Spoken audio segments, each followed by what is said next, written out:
how successful ANC is. That's the most critical issue in the forthcoming elections. If the ANC fails to secure 50%, arithmetic kicks in. One school of thought looks at what we already have in domestic, the experimentations with coalition politics at the local level, right? And it's been chaotic.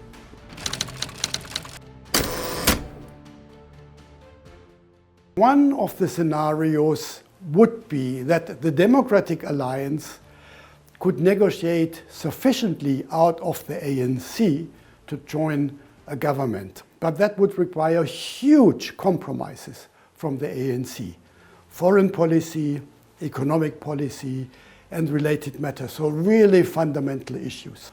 Another scenario might be that the ANC warms up to the idea to rub shoulders with Julius Malema and the EFF, which again would require a lot of compromises by the ANC if you look at the history of Malema and the ANC.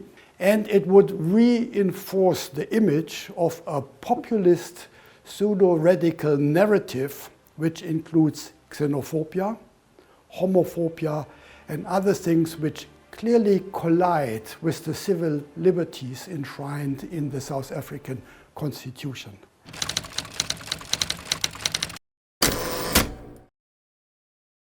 That is actually a kind of litmus test for the society or for the different groups and political groups in the society to cooperate. In Gauteng, for example, the city of Johannesburg that has had several mayors in the last 8 years. Yeah, and even in smaller municipalities, you've seen this chaos, kind of, parties not agreeing. So that is one school of thought. Another school of thought says, no, that might actually wake the ANC up to understand that it is not the only player and that it now has to engage in broad consensus or broad, consultation in terms of formulating its policies. In order to be prepared to that, the political parties should have programs and they should have objectives with which they can negotiate with each other and to find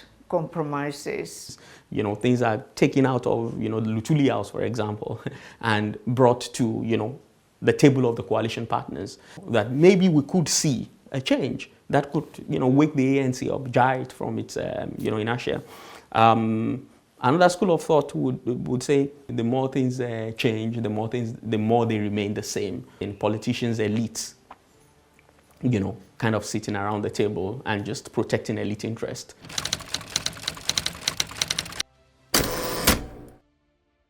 If they only closely fail, let's say 47%, 46%, 48%, they stand a good chance to enter an alliance with a handful of very small parties, with 1 to 5 members in parliament, to secure an absolute majority in parliament. That would need then to compromise, to dish out favors, to co-opt those party leaders of these smaller parties, offer them a limited career in government. But that would still mean that the ANC remains, may I use the word, the hegemonic party.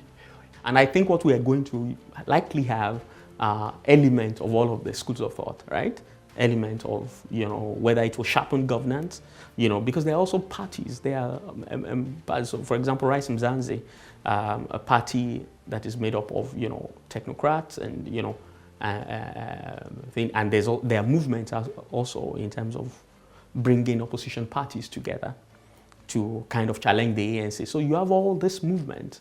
You also have the economic freedom fighters that is very to the left, a Marxist-oriented, leaning party that is appealing to young people and the dispossessed. Smaller parties could be very, very, very important. So let's say the ANC, for example, falls short of the majority by 3% or something, and it brings in a smaller party.